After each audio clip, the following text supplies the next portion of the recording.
do it. It is 7 o'clock, and I'd like to bring the Tuesday, August 13th, 2024 Planning Board meeting to order. Karen, could you take roll call, please? Claudia Bogan. Here. Jim Callahan. Yeah. Kevin Donovan. Here. David Edmonds. Here. Carolyn Turner, absent. Chair Bob Doherty. Here.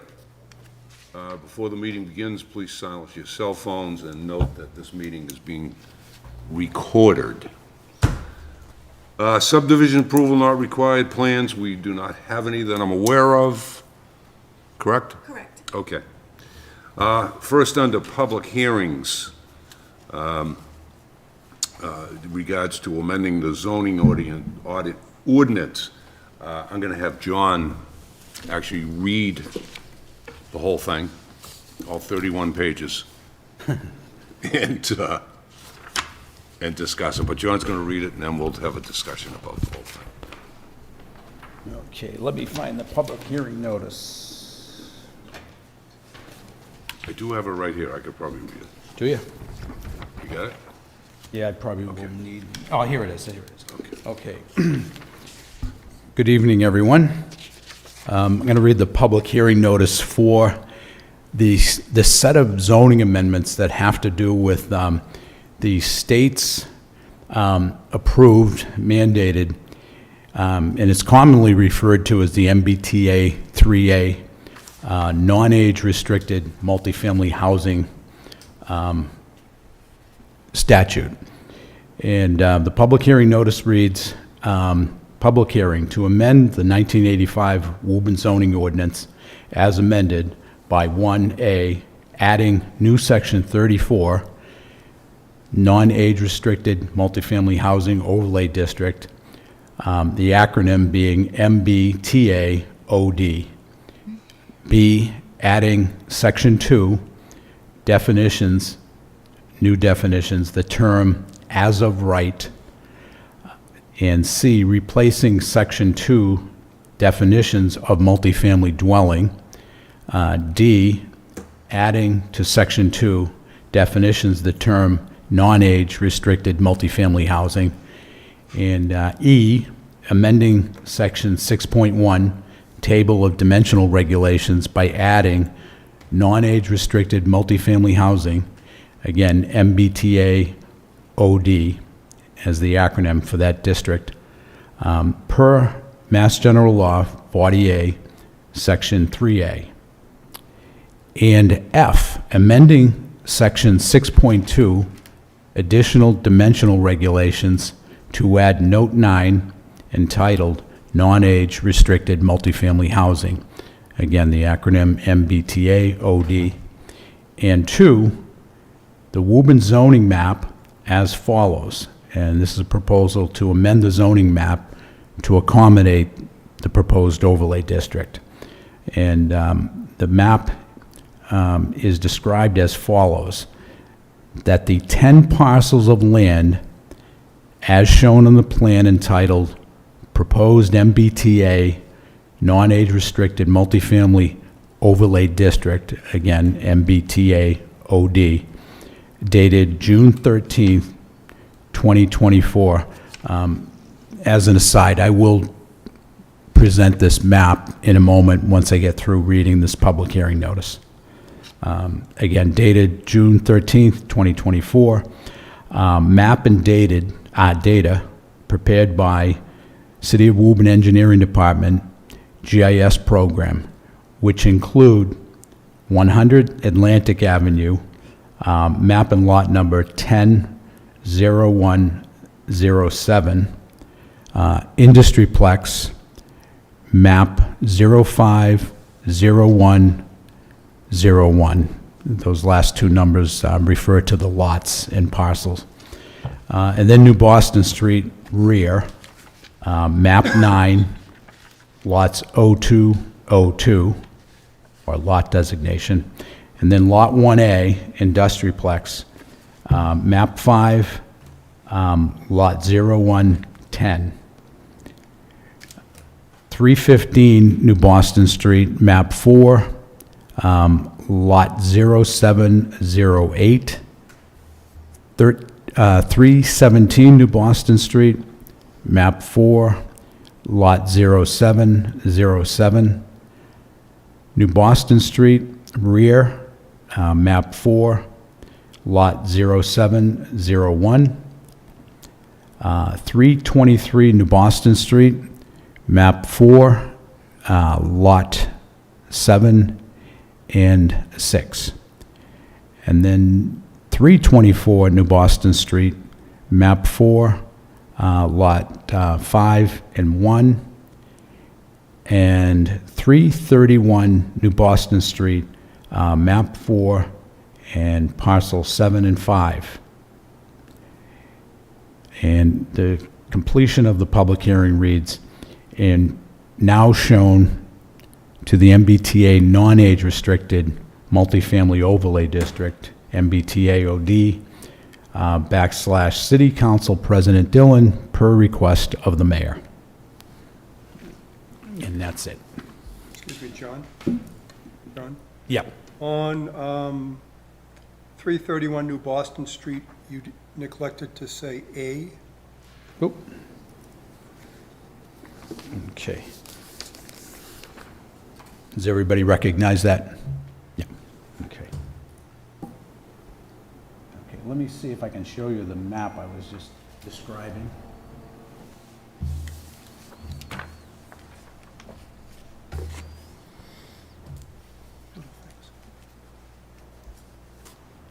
Important.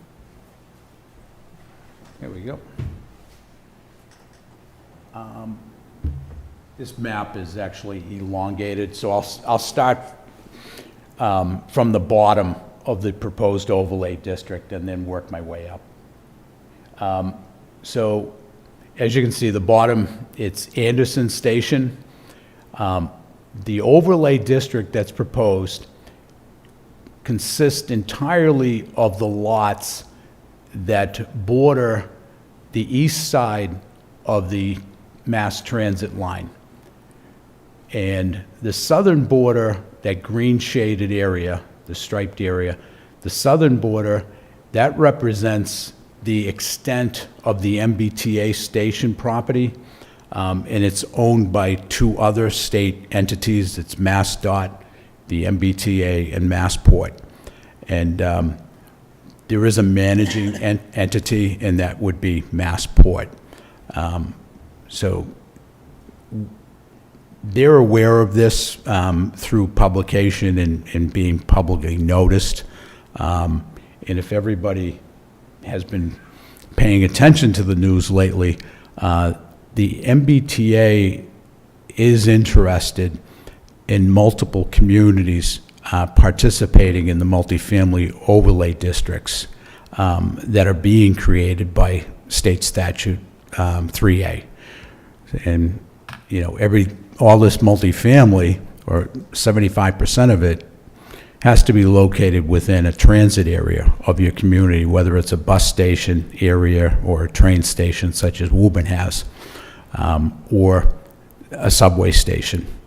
But 75% of what is proposed in a community has to be located within a half-mile radius of an MBTA station.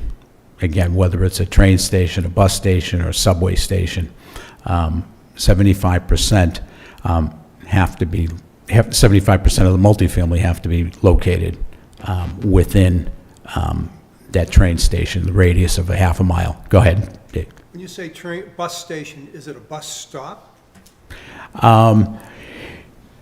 It's along any bus route. It doesn't have to be a formal bus station, but a bus route location. Yeah. So I'm just going north here along the MBTA up to the Wilmington line. So that green shaded area that I just depicted here, that's Woburn's proposed overlay district for the MBTA multifamily, and it consists of 54 acres. We have to produce a minimum of 50 acres in Woburn to comply with the 3A requirement and the associated guidelines. At this point, I could take questions and we can have a discussion if you'd like. Or I could continue going on if you'd like that. Mr. Chair? Oh, yes, I'm sorry. No worries. Go right ahead. So, since we're starting with the Anderson, let me put my question out about that.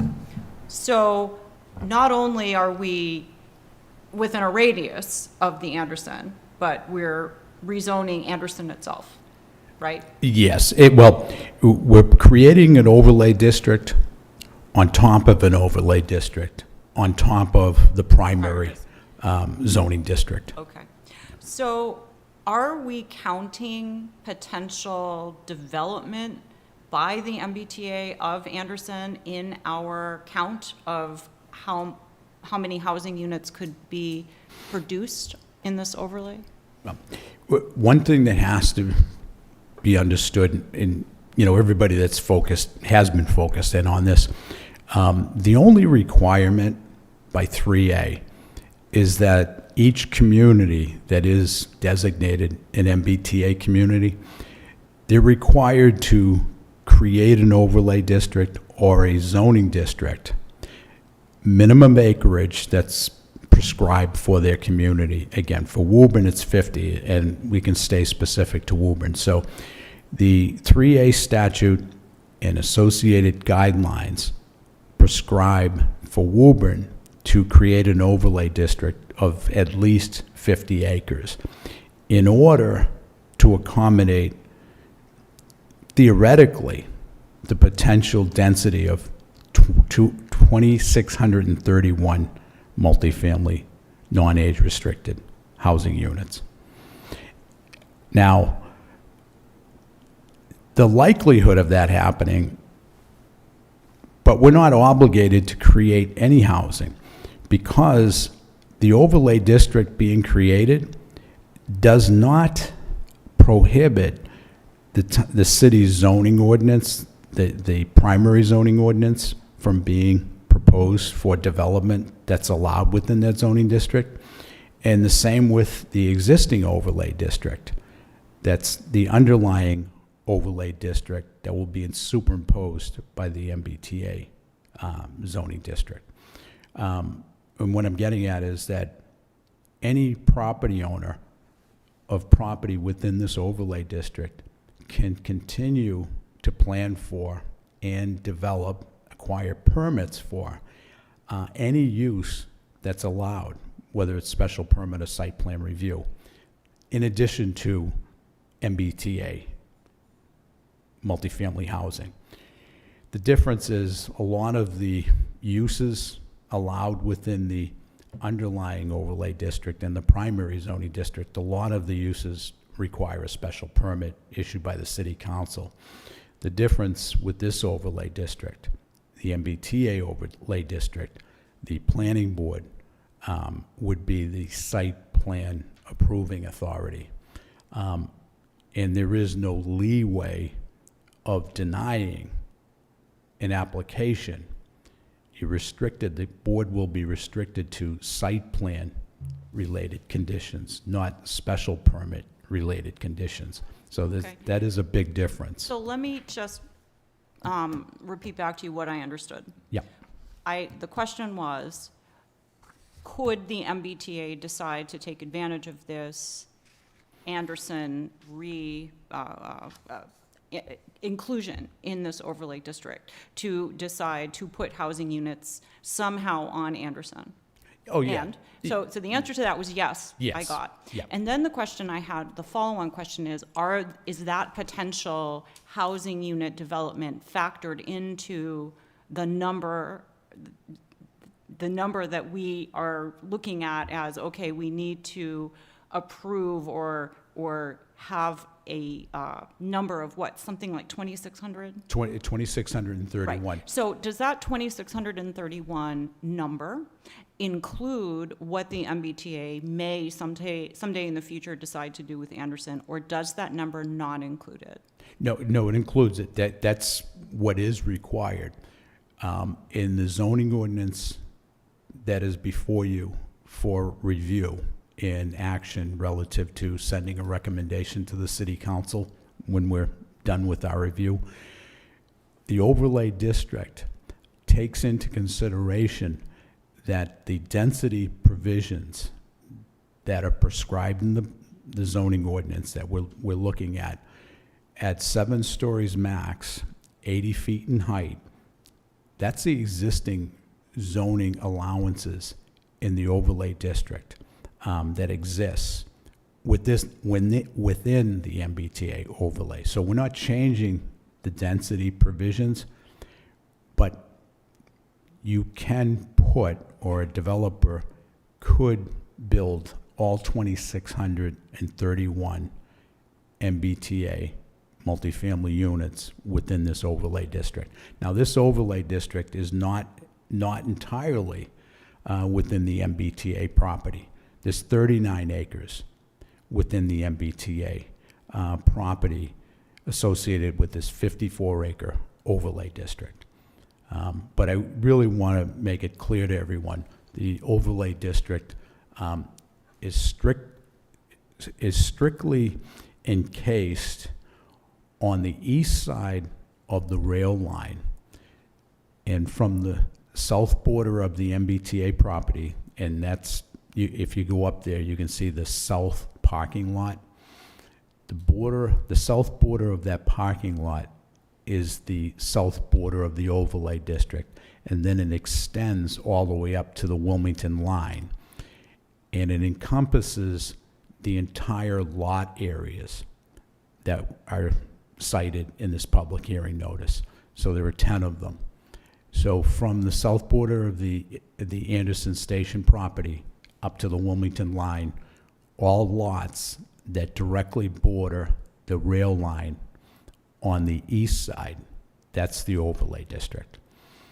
And, when we were working on this over the spring, and we had the city's consulting engineer, and Lou DeNambro and Darlene Mercer-Bruin, they put a lot of work into this. And Lou actually came up with this overlay district on his own, looking at the maps and actually viewing the physical portion of the property and figuring out, hey, this would be a really good location, probably the best location, and it's within the statutory guidelines.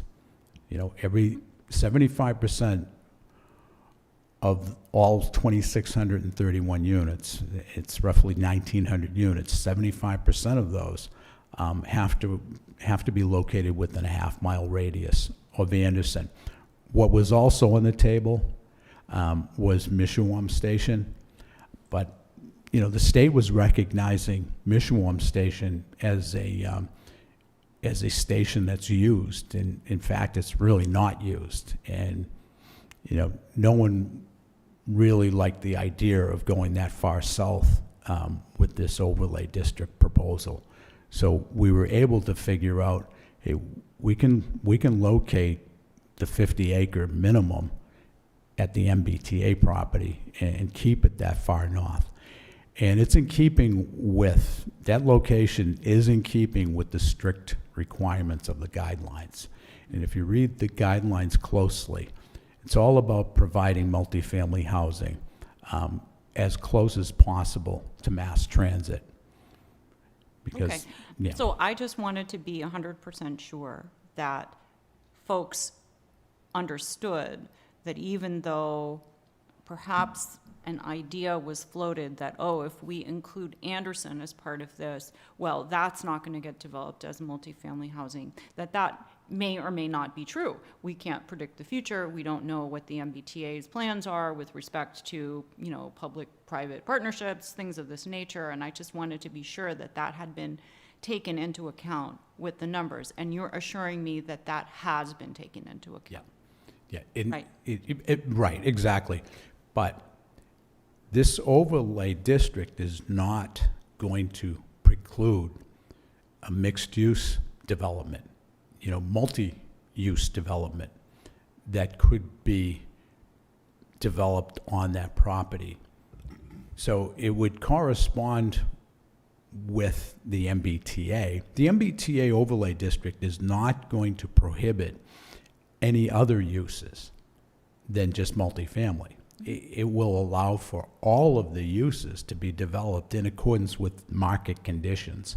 So, we're not putting this overlay and only allowing for 2,631 units to be built within it.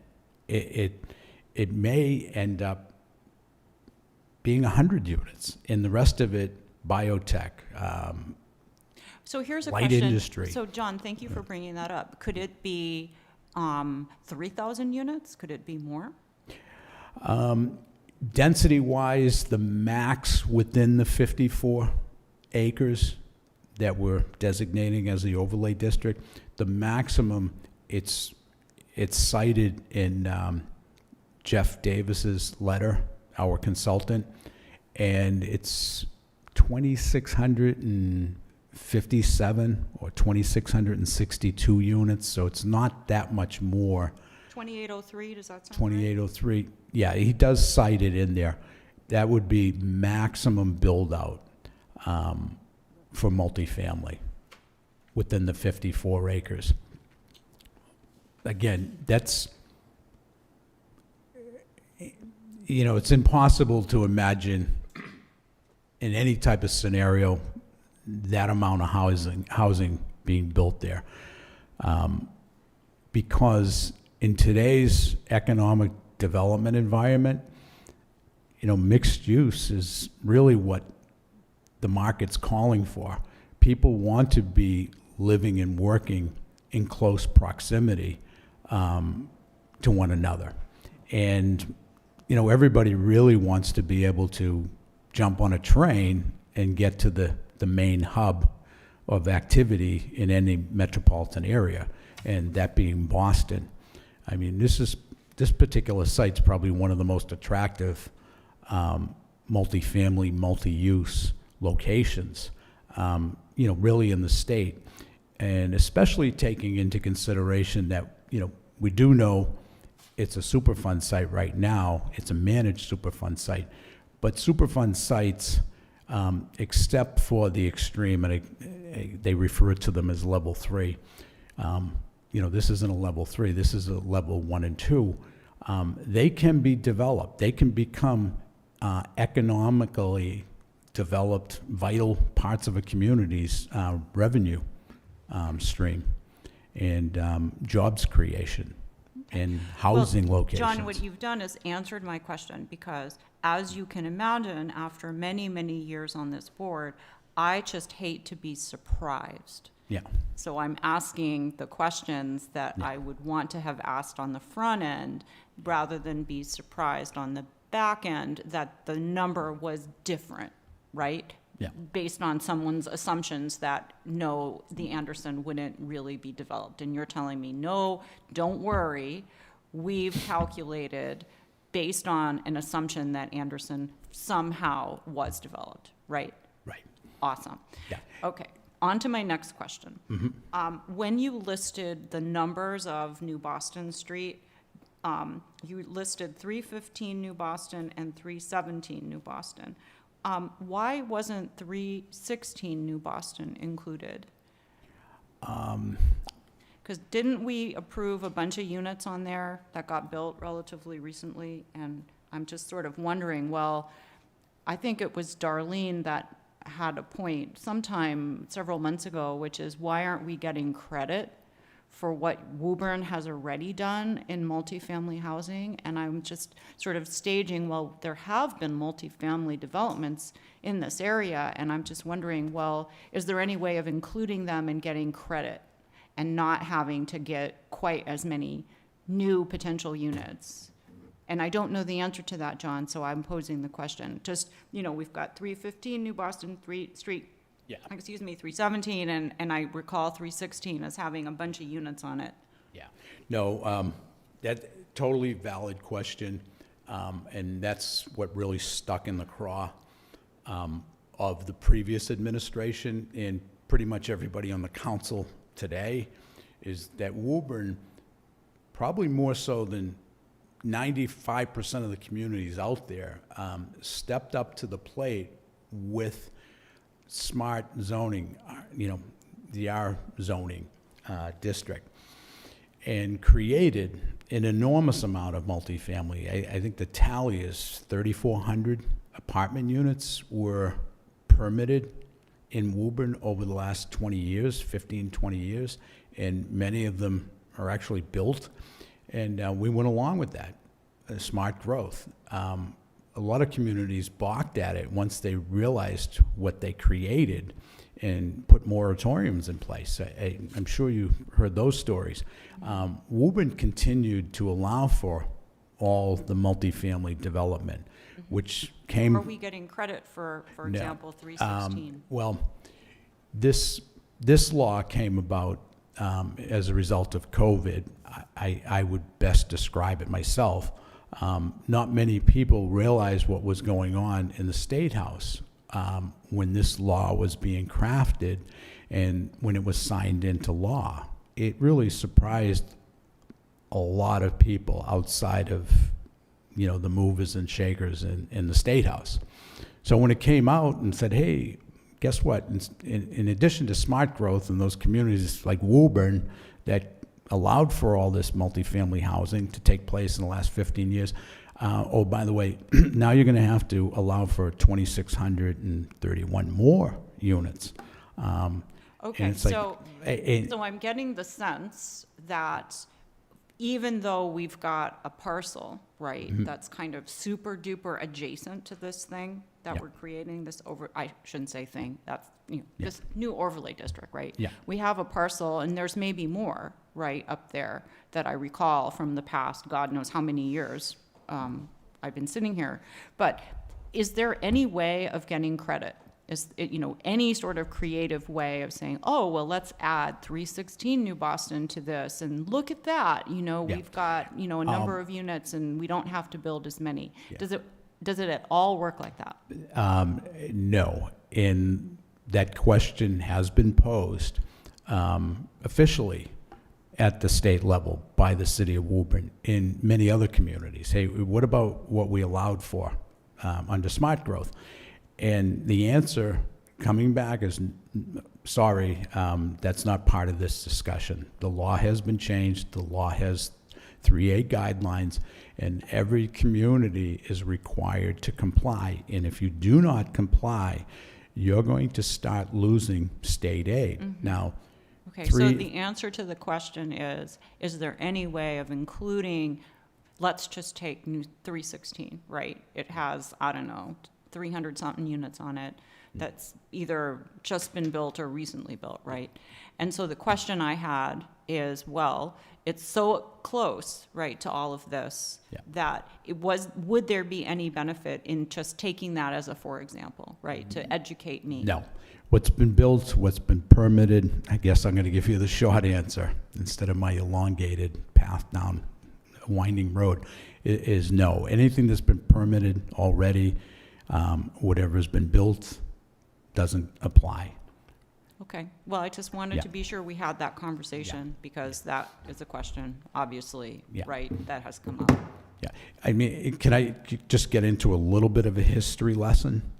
Because development, economic development, residential development, as time goes on, turns into big surprises all the time. It's like trying to predict, how many hurricanes we're going to have in any given year or any given 10 years. And in the last, close to 30 years I've sat here, I have gotten sadly surprised, which is why I'm asking you these Yeah. questions. And some of that, we Yeah. have a shared history, Yeah. so you are not surprised, right? Right. Well, when I first showed up in Woburn, starting my career in 1985, everything north of Mishawam Road was zoned office park. Now, sounds great. We're going to have all office, 2,000 acres of offices, and how much revenue is that going to produce, and not any residents actually within that 2,000 acres of land. And then we found out that office park, nothing gets developed when the economy starts changing, and you have industrial uses that want to come to town, or they have retail uses such as Target and all the retail that's up there.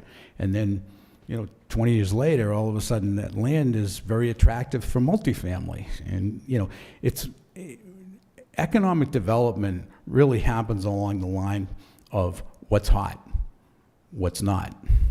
You know, what's not hot isn't built. What's hot is built. Multifamily right now is in fuego. It's on fire. You know, it may not be next year. You know, Understood. everything could come crumbling down like it did in '89, in 2008. You know, the next downturn in the economy may really slow things down. One thing I've learned with these ups and downs is that when the economy is down and people are losing their jobs, they want people like us, planners, to create development so that we're creating jobs. Well, it's much easier to create jobs and expand a community's revenue base when the economy is producing that. But what happens along those lines is traffic becomes more and more congested. So people become opposed to economic development activity in a community when the economy is creating it. Well, that's when they should not be opposing it, because economic activity creates the tax revenue communities need to produce the government services that everybody wants and needs. And then when the economy is sour and nothing's going on, and people are losing their jobs and tax revenues are shrinking in a community, then everybody feels the pinch, you know, and that's not a good feeling. But we're supposed to be rainmakers and create an economy that isn't creating an economy. And, you know, what I'm getting at is, you know, it's in biblical terms, you know, you reap the harvest when it's there to be reaped. You reap economic development when the economy is creating the jobs and creating the revenue through new buildings, when the economy is doing that. When the economy is in a downturn, you know, that's when it hurts everybody. And, you And know, we have very short meetings, yeah, right? right. So, Yeah. let me move on to really my final question after having reviewed this, and that is, I understand that this is also an issue for the council, which is the affordable housing component. So we have been around long enough to have, by hook and by crook, tried our best, right, to get out of the, you know, 40B situation with having the, meeting our affordable housing goals. How, can you explain to me why affordable housing isn't part of this and what we should expect in the future if it continues not to be? When this came out of the State House with Governor Baker's signature on it, it didn't have one word, not one word of requiring affordable housing. And everybody that's involved with housing, if, you know, there's such a crisis in Massachusetts of affordable housing, and this legislation is going to create more housing, multifamily housing, and no limitation on the bedrooms. Why is it so that if there's such a crisis, it doesn't have any language in there about affordable? Well, when I first read it, and I was practicing planning in Georgetown, and I was also an active member with the regional planning agency up there, I said, isn't that a hoot? Does that make any sense whatsoever? And there were a lot of people clamoring because we're all trying to create affordable housing, even though I always quip, there's nothing affordable about affordable housing in Massachusetts. I don't think I could afford affordable housing in Massachusetts myself, but you know, so that's, it's I guess an oxymoron maybe. So let me follow on to that remark. Okay, so it's not in the law, but it doesn't, the law doesn't prevent us. Yeah, It's but just- it's just absent. let me continue on, Claudia. So because the planners and regional planning people started clamoring and being very loud about it, all of a sudden the guidelines, the original guidelines, were revised to require or allow for affordable. And then they were further revised, and then they were further revised. So we're looking at tonight the fourth revision of the original guidelines. And the limitation, this is how it works in this law, and I hope everybody really grasps into this because it's really an intriguing law. But in Massachusetts, if you're an MBTA community, under the statute and the guidelines, if and only if you have an existing affordable housing bylaw, can you include it as part of your MBTA overlay district zoning ordinance? 10%. Now, if it goes beyond 10%, and you're proposing, you got a developer in here that's proposing a multifamily MBTA housing development, you can, if you have the existing 10% affordable, you can impose that as a reasonable site plan approval condition for that project. If you go above 10%, even though your zoning ordinance allows for it, for instance, the underlying overlay district in this MBTA property provides for 25% affordable, right? In order to go beyond 10%, the state has to go along with it. So the Executive Office of Housing and Livable Communities has to approve it in your community if you're requiring or trying to require them to comply with the 25% affordable Can I ratio. ask a question about that? Is that sort of waiver, if you will, does that come up when a developer wants to take advantage of this new overlay district, or does it, is it incumbent upon us on the front end to put it into this overlay district that we have in front of us? So if, say, a 1,000-unit MBTA housing project is proposed within this overlay district, just using that for instance, the planning board, being the site plan approving authority, could require 25% of the units, the 1,000 units, be allocated for affordable, right? But we're not the ultimate permit granting authority in that regard. That would only be allowed if the Executive Office of Housing and Livable Communities allows for it.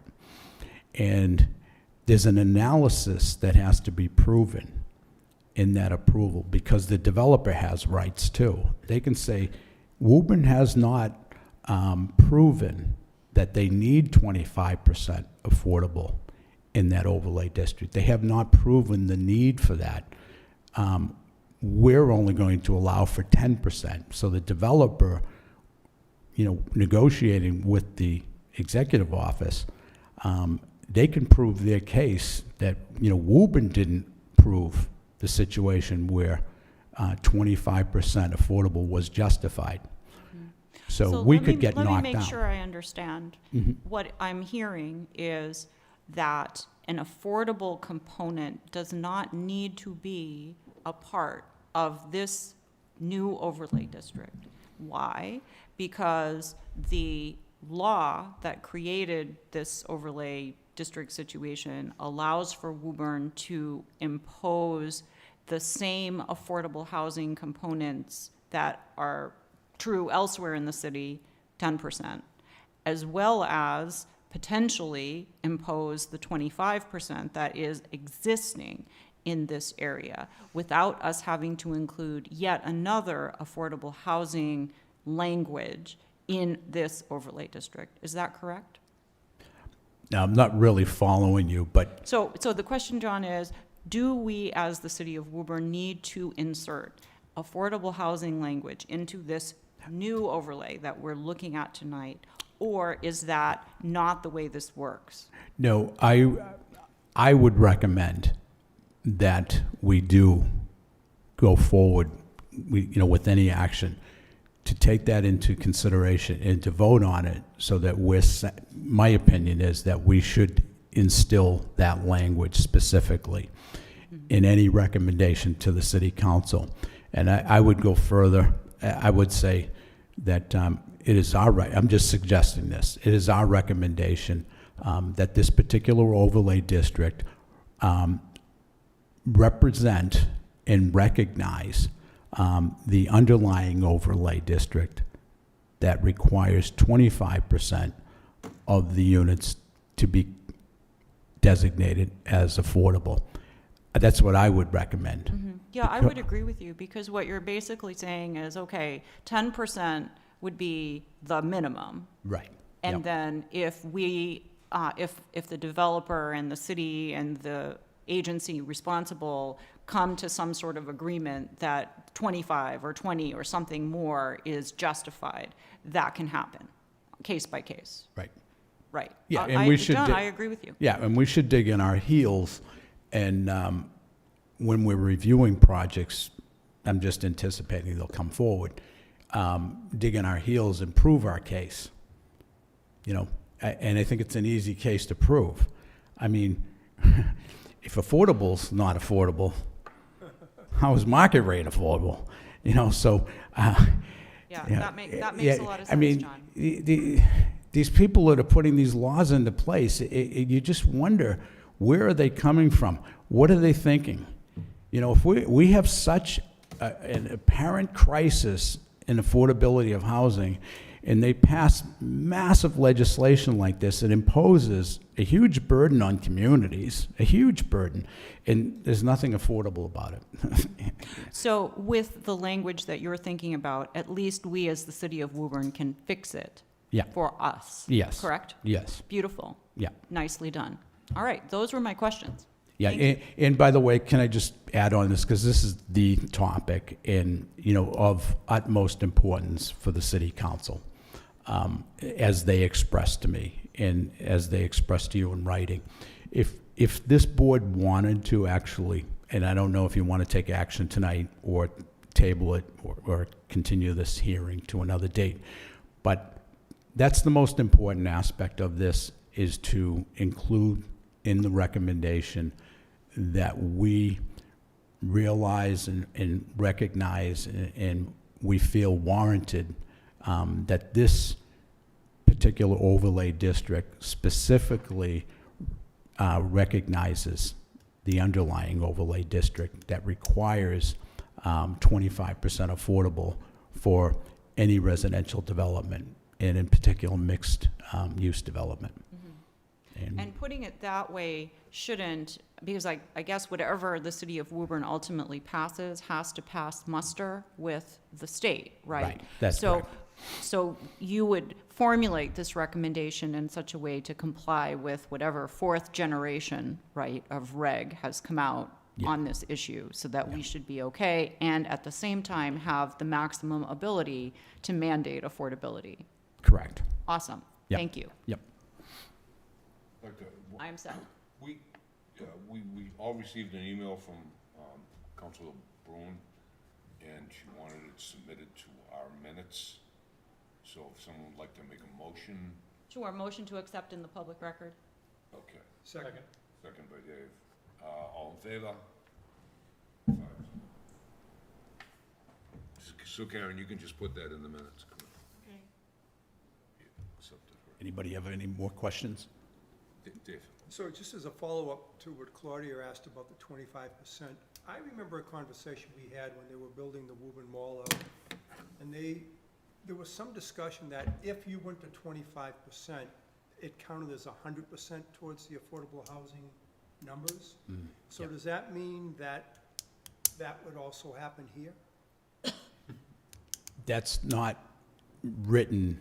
It may turn into a guideline allowance. It may very well turn into that. You know, ultimately, any proposal meeting the 3A application requirements, there'll be a lot of work involved with it. It's not just going to be a rubber stamp. You know, this board, I know this board will really get into the impact, whether it be traffic, you know, whether it be, you know, all the impacts that come with multifamily. You have to take into consideration when you're planning for a community and adjusting for the influx of, you know, population increase. But we're, I'll just go for an aside here. The most important thing is with any multifamily development, with any residential development in the city, that we're keeping pace with the minimum percentage of 10%, so that we're not just sliding downhill. You know, when you create 1,000 new residential dwelling units in a community, and if 10% or 100 of the 1,000 aren't affordable, then you fall below that 10% at some point, and then you're subject to 40B, you know. But then again, the way things are going and the way they pass laws right now, it's almost like there's no home rule anymore. It's you're going to do what you're told to do, or we're going to take your state funding away from you. You know, and the funny thing about this statute, there were only 3 obscure grants that most communities don't even apply for that were associated with this in the original iteration of this law. And under this administration, that's been stretched to include all state aid. And, you know, what community can afford to not receive state aid?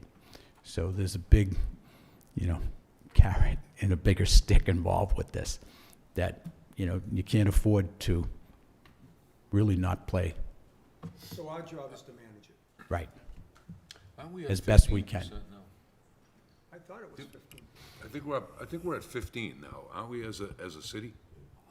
Percentage? Percentage-wise, like, not, the yeah, city isn't up to, yeah. but that's what we require. You know what? I don't know the exact percentage. No, but don't we require 15 now? Yeah, typically we do, but in this Okay. particular overlay Oh, district it's that's 10 under this one, It's 25. 25%. It's 25. So, from what I understand, we can get 10. When they start building here and they're building these homes, we can get 10. No problems whatsoever. We can get the 10. If we want to go above the 10, it's now up, we have to go to the state and have them approve the higher amount than the 10. It's not the builder. The builder doesn't, builder just says, I'm not doing it. And we have to go to the state to have them say, no, you can do the 25. Yeah. Let's do it. Can I just ask for clarification, because I thought what you said was, it was based on what we had written into our rules. And if we've Up to written 10. into our rules Up to 10. up to 10, so the fact that we've written into our rules 15%, that isn't a given? You would still have to go to the Yeah, state? any application that comes in under the 3A statute would be limited in Woburn to 10% in accordance with the guidelines. Anything that this board would approve above 10% affordable, that would have to be ultimately approved by the Executive Office of Housing and Livable Community. And they would, in all likelihood, be appealed by the developer, unless the, Counterintuitive to the concept. what's that? It's counterintuitive to the concept. I know. All right, forget So, it. John, so I have a question. So the piece of land that we're talking about, or the parcel of land, most of it's already owned by somebody else. Right. Right. None of it is owned by us, the Okay, it's city. all owned by somebody else. Yeah, Who at some point, as we talked about, could build something on this land. yeah, And multi-use, you know. right. Apartments up top, stores on the bottom, and all this stuff here. If everybody that owns this land decides to do that, and we don't get to the 2,500, do we have to find another piece of land? No. Okay. No. All right. No, again, this So really, if they all develop it, all the 50 acres you're talking about, they all develop it, and they end up building 1,000 multifamily units Yeah. in this land, we're okay, we're good, we're protected, it's, hey, the 50 acres are gone, you guys need to come up with another 25 acres.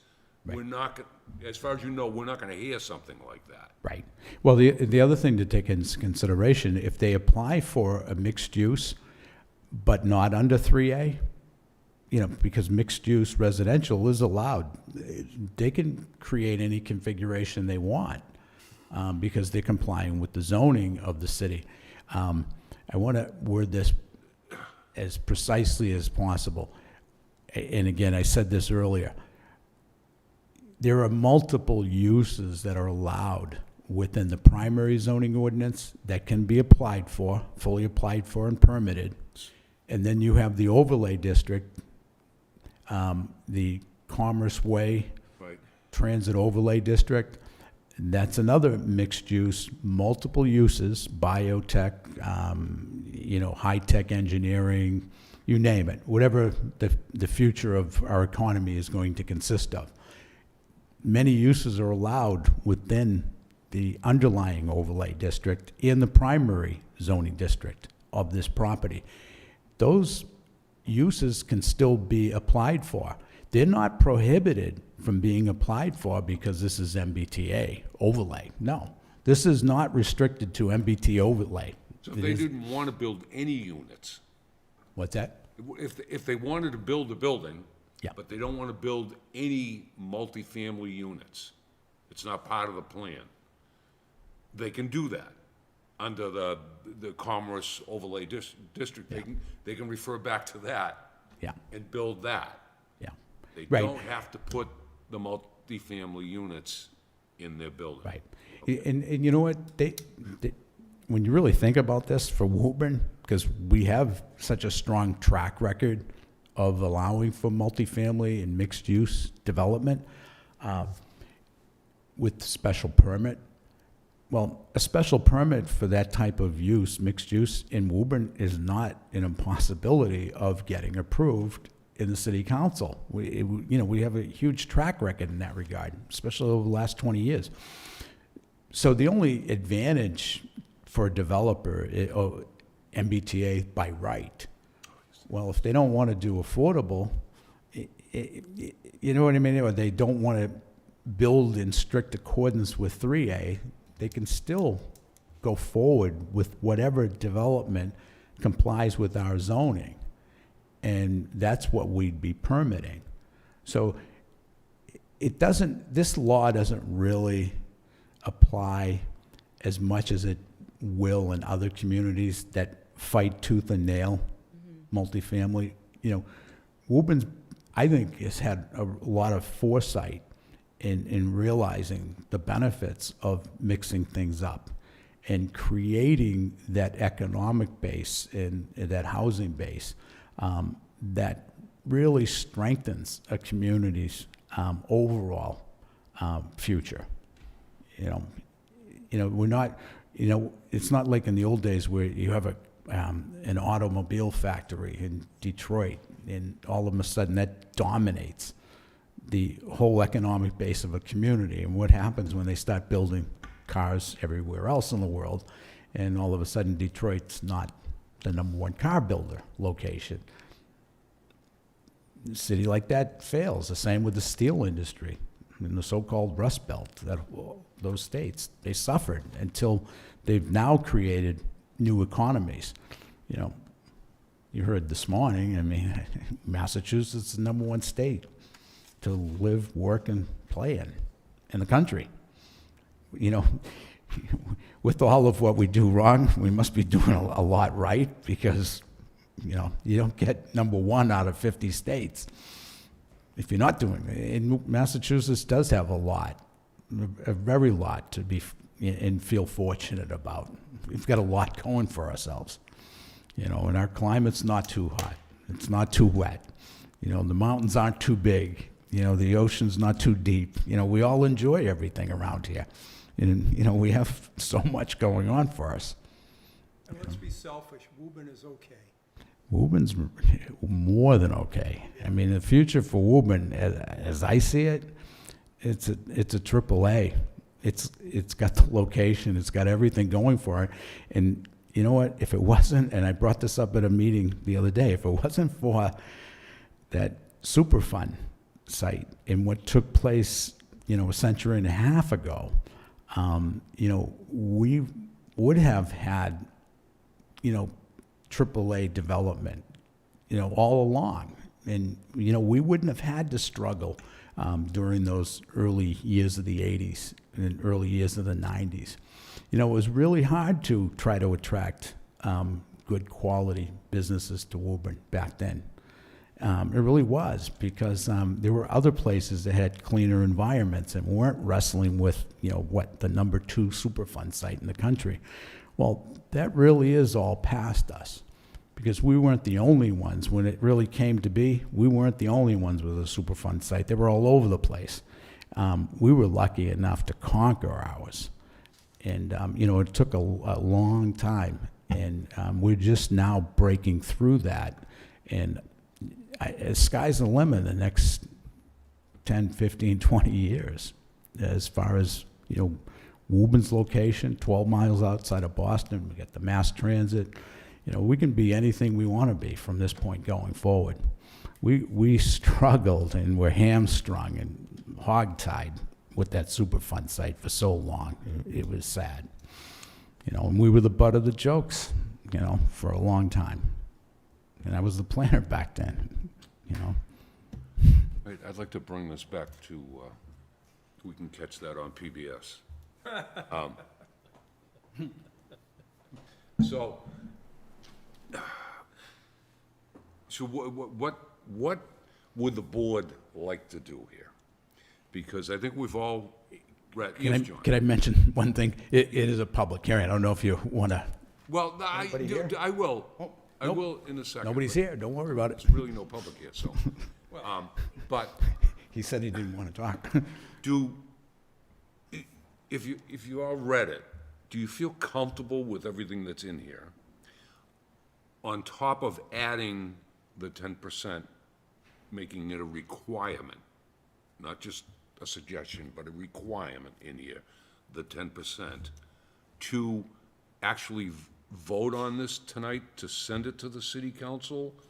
Or do you feel as though we need more discussion? And I will leave that up to the illicit board here. Through the chair. Yes, Claudia. So, John, I really liked your take on affordable housing.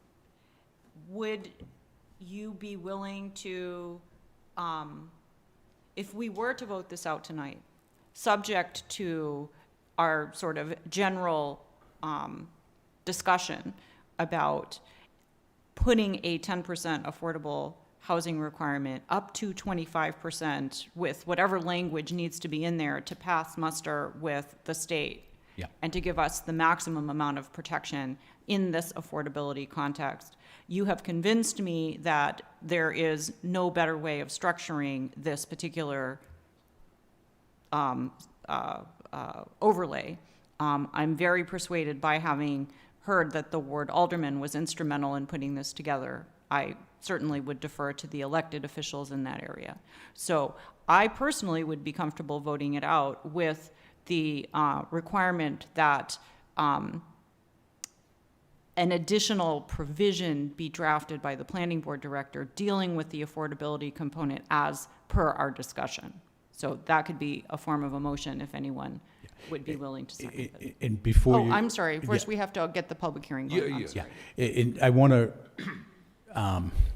say before you vote, this has been hashed out for a long time already, since March. We've spent a lot of the mayor working with the city council. We've spent a lot of time on this. We had our professional consultant come in and review the work that we did and verified that it does comply. Now, there is work to be done at the city council level. So what I'm saying is if this board does move forward to recommend in accordance with what's been requested of this board by the city council, and we're all privy to that tonight.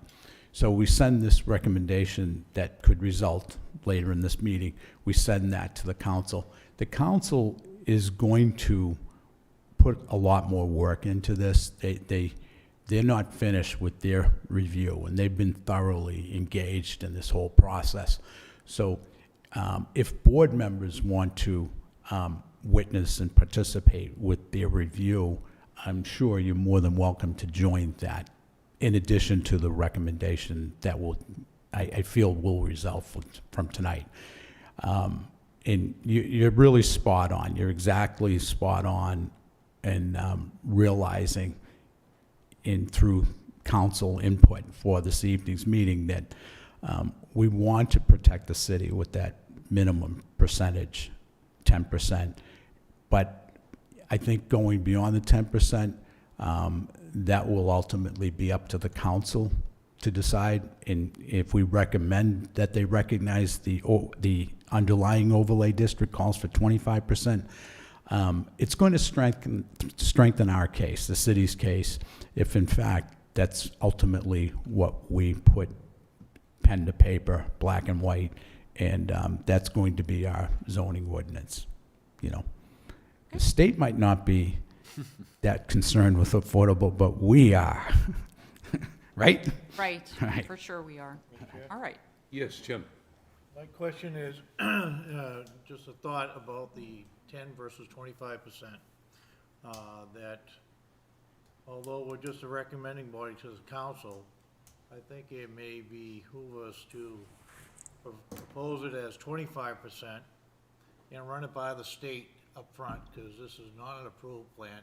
Even if the city council approves it to move it forward, the state has to approve it. And let the state take the first bite of the apple before any developer comes in front of us. All right? If they shoot us down, then we have leverage with them to say, hey, wait a minute, we had the Affordable Housing Act and we met that requirement. Now we're being penalized because we're a T community. We're gonna add 2,700 units, and you have no affordable component to it. We wanna aim high, and if not, we wanna get credit for it in any future development. If you come back to us and say, our affordable housing limit now has to go up from the 15% we're hovering around now, we have to increase that. We want credit for these housing units that you don't wanna comply with. If you're not gonna make a developer do beyond 10%, we wanna get that credit. We wanna acknowledge at the state level that you shut us down, we wanted it. But that's just food for thought to throw it out there. It's a bargaining tool, Right. nothing more. Yeah. But how you would word that, I don't know. I just think it's something that should be floated at the city council, how their approach would be when they go there and run in front of their, our consultant. Yeah, you know, and it's really gonna be hard for them to argue, because they pushed, you know, the 25%, as part of their platform years ago. We went along with it, and there were housing developments that were approved and built, you know, with that. And, you know, for whatever reason, they've changed the rules of the game, and they're not concerned with affordable housing. You know, it makes absolutely no sense. So what you're saying is really so true. You know, they made us do it before, we went along with it.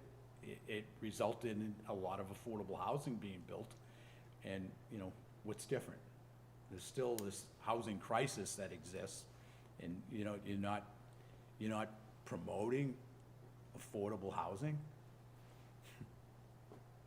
So, Jim, what you're suggesting is that we add on there that it should be 25%, not 10, it should be 25, and that the people that have to go to the state to apply for this go after, if it's passed by the council and they do all their things and it comes out 25, then somebody has to go to the state and say, look, this is what we came up with, this is our proposal, and let them come back and say to us, okay, or say, absolutely not. 10% is as high as you can go.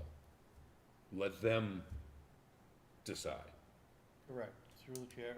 So I would imagine that our consultant, possibly the mayor and John, would go present our case to the housing committees at the state level.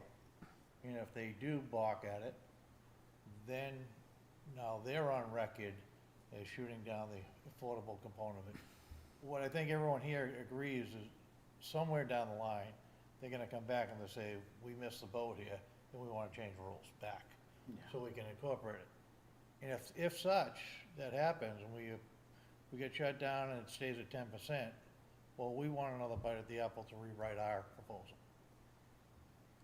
So if you wanna go and say, we need more affordable units, and we wanna still reapply and appeal our first ruling and go back to 25% if we have to.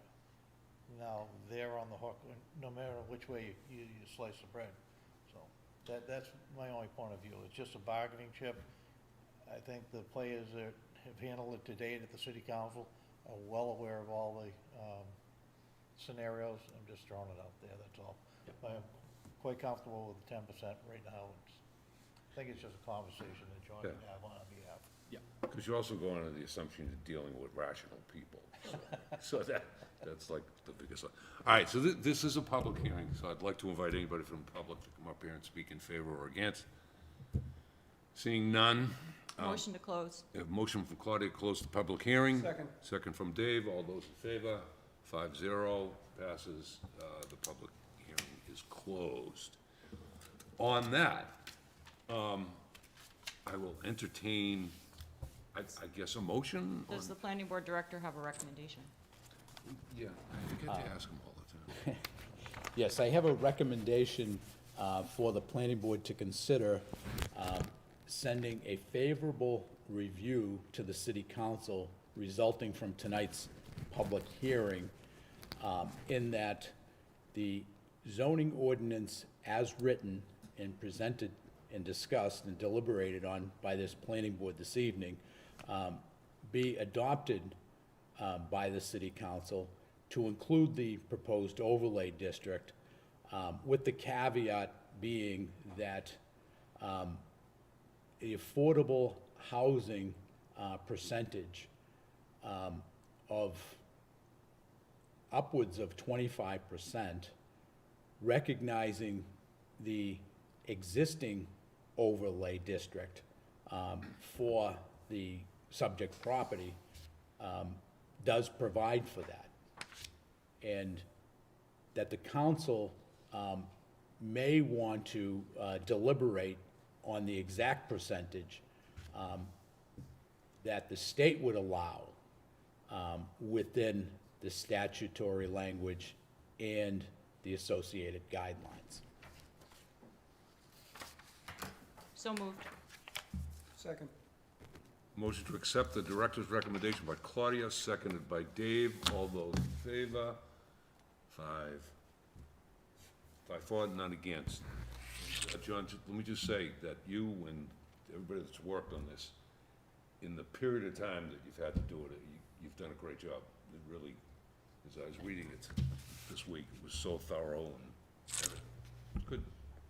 Well, you know, and the other thing is, I feel like I really started off slow tonight, but, you know, there was a long period of time between being totally focused on this in the spring, or March, April, and May, and well into June, and then, you know, we had the summer break. So it's kind of dusting things off, you know, getting reinvigorated and focused on this, because it is a huge issue that, you know, we have to try our best to comply with. You've also kept us up to date the whole time too, which I think has made this a lot easier than just having it sprung on you for the first time and having to discuss it, so. Yeah. It is such a big to-do, and you know what, this was originally passed as a statute 3 years ago. It was in January, 3 years ago, in the middle of the chaotic COVID situation. And, you know, at least the state gave us communities enough time to, you know, work on it and deliberate and, you know, try to meet the deadline of, the deadline for Woburn is December 31st of this year. So, we should be able to achieve that, so. Okay, planning board director's update. The only thing I want to bring up, you know, we'll be winding down the summer schedule with our next meeting scheduled for September 13th, Tuesday night. There's a lot of activity going on application-wise So we will have a busy meeting, that first meeting in September.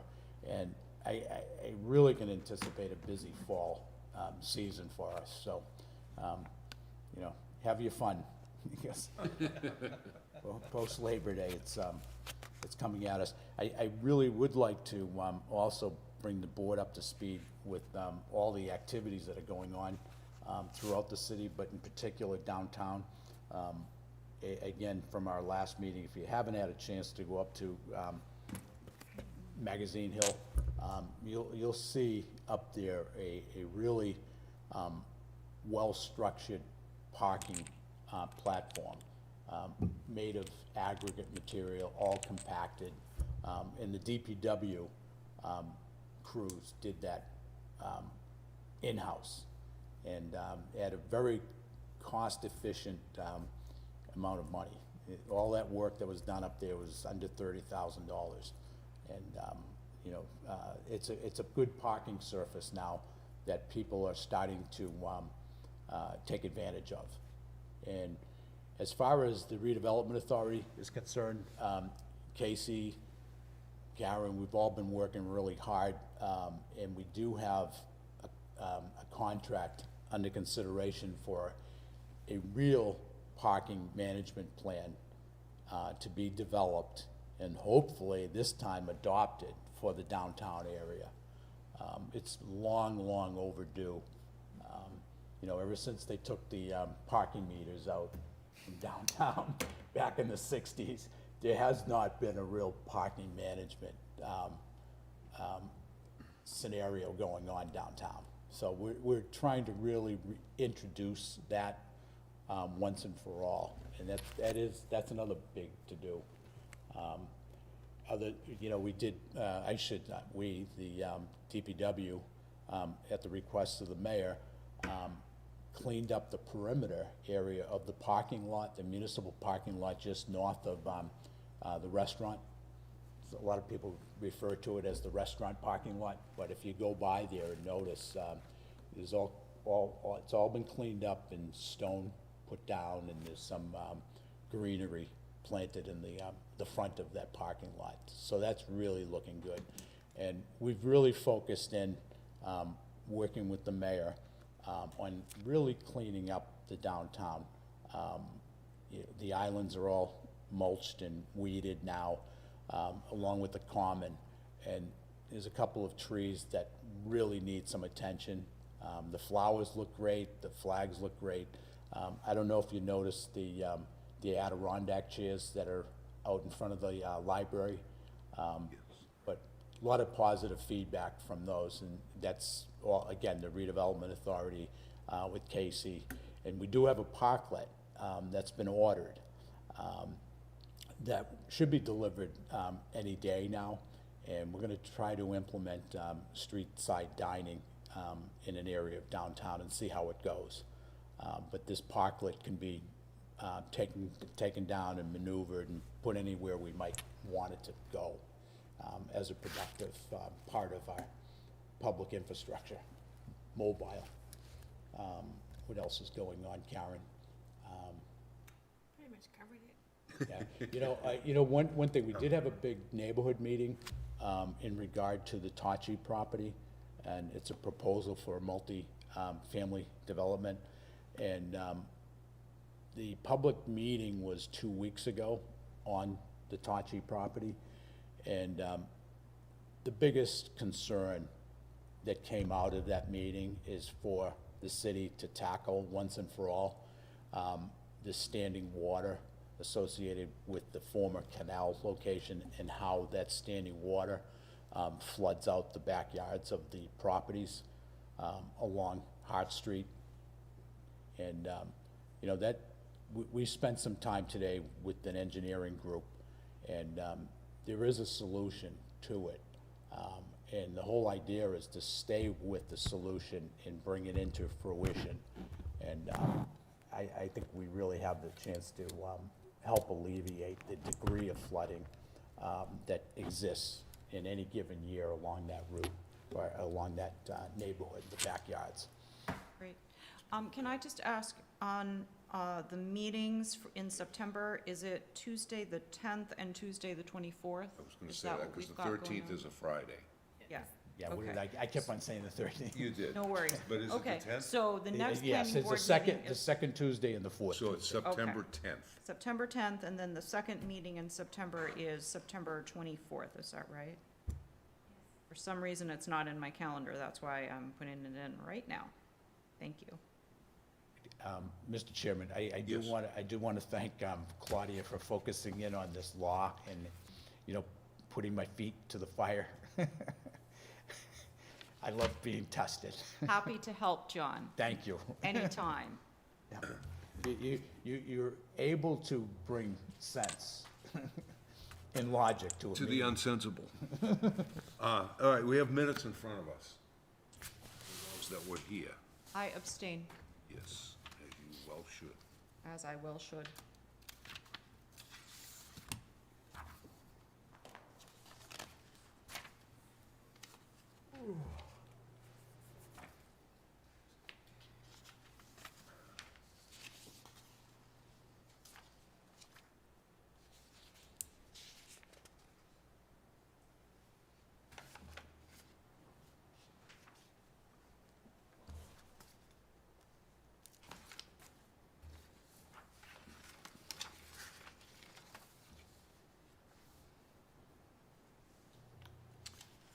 Did have one, I had one thing on here. In the, on page 2, it's a motion to accept director's recommendation along with 6 waivers, yada, yada, yada. Down to the thing, the separate correspondence is mentioned above, made by Callahan. So was Jim the one that made the motion? No, that, I was not at that meeting, I just watched the You video weren't. of it. But I do, it was very confusing when they were talking about the blasting. and Okay. Sending some type of letter to the city council. So I went back and listened to it, and it was at the top, let's see. Jim asked for, I think Jim asked that the city council be made aware of, like, a timeline of the blasting, and that we sent a letter. Do you remember, Jim? We said that So we would send a you letter. seem like you made the motion to accept the director's recommendation, then they added to it? That's correct. Yeah. Okay. The statement should have been somewhere along the lines of, to address the concerns about possible blasting and trucking, Okay, and, right. just to address that during their deliberation. Okay. So that was the only thing I saw, was that there was no mention of who made the motion. Yeah, on this subject here, I believe at that meeting, I erroneously made mention that this was going to go to the council, and it isn't going to go to the council for consideration. This is strictly the building department. Yes. Yeah, so, and Tom's aware of these particular issues, so they are going to be addressed. Was some misinformation. But at the bottom of page 1, it says Callahan stated concerns regarding blasting and trucking, in addition to the developer submitting a construction timeline and schedule prior to blasting, and he stated he would like these issues documented in the decision letter. Okay. Yeah, and- That's what was in the recommendation part referring to. Very well written. Thank you. Yeah. That's why it threw me off. All right, so we read the minutes. And you want to make a motion to accept the minutes with the Motion to changes? With the changes. Dave made a motion. Second. I think I'm confused what we're changing. Well, maybe we're not, because that's all right, I'm sorry, because you have in there that Jim is the one that made, okay. So Dave made a motion to accept the minutes, Kevin seconded. All those in favor? 4-0 carries, thank you. All right, any other business? Nothing? Just a question about Yes. the open seat. Director? Yes, I think the appointment has been made, and it's just being finalized, but we do have a new member that will be in attendance at our next meeting. Thank you. Yeah, We just ran out of time getting the person sworn in, but Okay. I'll entertain a motion at this All point. right, well, I would make a motion to adjourn at 8:21. Motion by Claudia to adjourn at 8:21, seconded by Second. Dave. All those in favor? All those opposed? 5-0. Carries. Thank you very much. Look for the second over here.